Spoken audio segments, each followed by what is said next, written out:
Le célèbre ingénieur et inventeur Nikola Tesla a dit « Si vous voulez trouver les secrets de l'univers, pensez en termes d'énergie, fréquence et vibration. »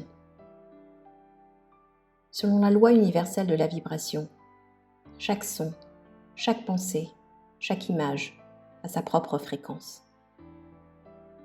Si l'on croit également à la loi universelle de la transmutation de l'énergie, nous avons le pouvoir de passer d'une forme d'énergie à une autre. Vos pensées positives font disparaître vos pensées négatives. C'est dans cette optique que vous êtes en mesure de changer votre condition de vie. Devons-nous encore aborder le principe de la loi d'attraction ? Eh bien, si vous ne le savez pas encore, c'est un principe qui repose sur l'idée que les pensées sont magnétiques, c'est-à-dire que l'on attire ce à quoi l'on pense. Vous attirez le positif dans votre vie en ayant des pensées positives et de ce fait, vous augmentez votre fréquence vibratoire.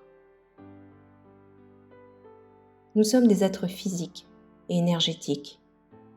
Nous vibrons des énergies à travers nos émotions. Certaines vibrations, comme l'amour, la joie, la compassion, ont une fréquence très élevée, et d'autres émotions, telles que la peur, la colère, le chagrin ou la culpabilité, font baisser votre taux vibratoire et vous empêchent d'être en harmonie avec vous-même et le monde qui vous entoure. Alors, comment élever sa fréquence vibratoire ? C'est très simple.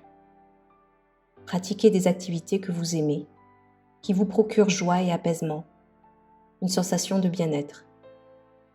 Si vous vous sentez bien, c'est que votre taux vibratoire est bon. Chaque personne a des habitudes et des centres d'intérêt différents.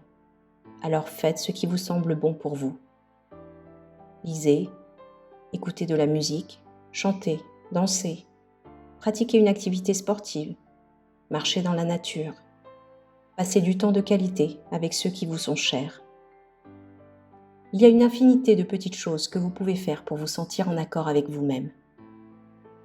De plus, ayez le réflexe de vous éloigner des personnes ou des situations qui pourraient engendrer des conflits ou des drames.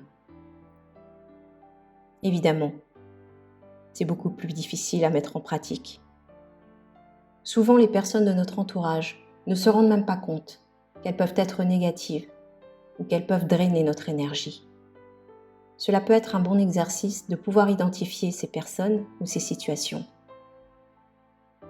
Mais attention toutefois à ne pas oublier qu'il nous arrive à nous aussi d'être négatifs parfois et que nous sommes capables de drainer l'énergie de quelqu'un.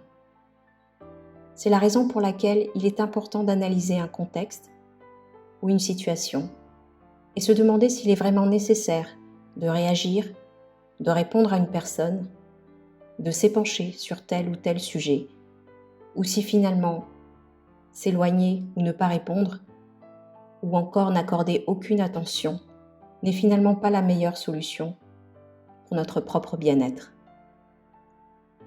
Essayez d'imaginer comment vous vous sentirez au bout du compte. En général, ce type d'exercice est assez efficace et permet de voir les choses à partir d'une perspective plus large. Commencez à instaurer des habitudes saines pour votre corps, mais aussi pour votre esprit, et vous vibrerez l'énergie qui vous correspond. Un grand merci pour votre écoute. Merci de vous abonner à ma chaîne et je vous dis à très bientôt.